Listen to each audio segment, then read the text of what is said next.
What a great day to find out about one game that in particular I think most of you never heard about it, but actually it deserves a lot of attention. So before I will tell you the secret of this game, I would like to ask you if you're not a subscriber of my channel, please press this red button, make it gray, press notification bell.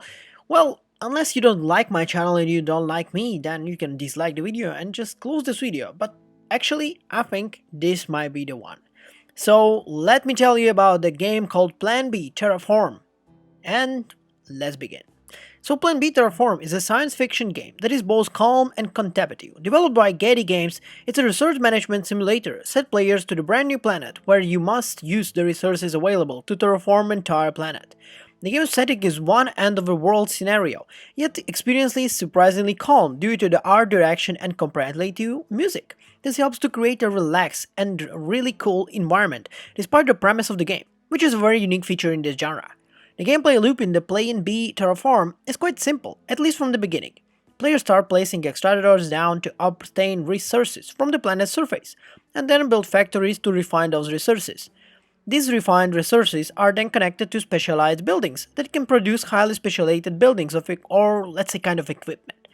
As the game progresses and the player's city begins to expand, the options start to become really and really more and more. In other words saying, they multiply. They added the complexity of creating roads and transport roads to get supplies to the city that really felt like overwhelming at first, but it quickly became apparently and very cool, as it's not complicated as it seems. Simplicity is an essential feature of the strategical games, especially of those that take place in such a large scale as the Planet B Terraform. There is an entire planet to work with, yet it feels really never like something you don't have nothing to do.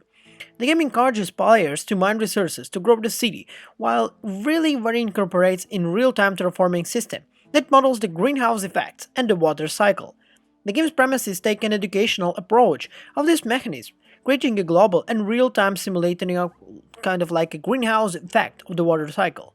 The game premise is really to teach you how to play this game, and they really do that well. The water flow or the form of dynamic rivers and oceans on the planet really all made very well. The game demos is actually available right now as the part of the Steam's Next Fest, and it offers a kind of a taste of in-game development that doesn't let players to get too deep. So you can try that on your own right now, without going too deep into the game. The game is in early access like I said, and is there some flaws with it? Yes, of course, it's not really perfect game, but overall it's really very cool.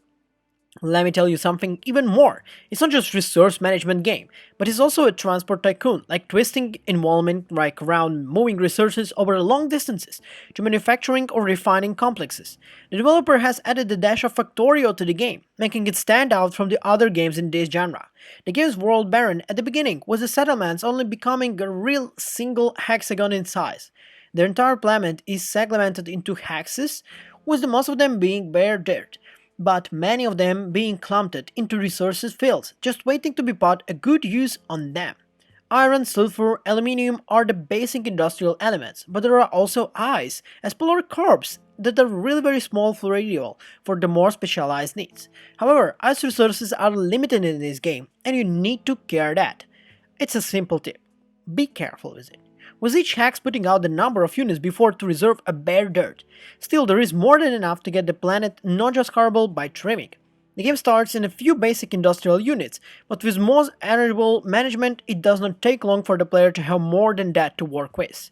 The game's early access process has already seen its positive reviews overall, and it promises to be one of those games that you will love to play, something like Per Aspera, but wanted more in a kind of more of resources and terraforming way.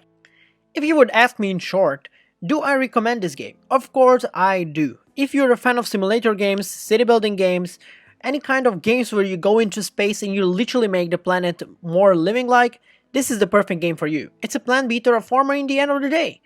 Perfect hit, and I would say if a ranking was from 9 to 10, it is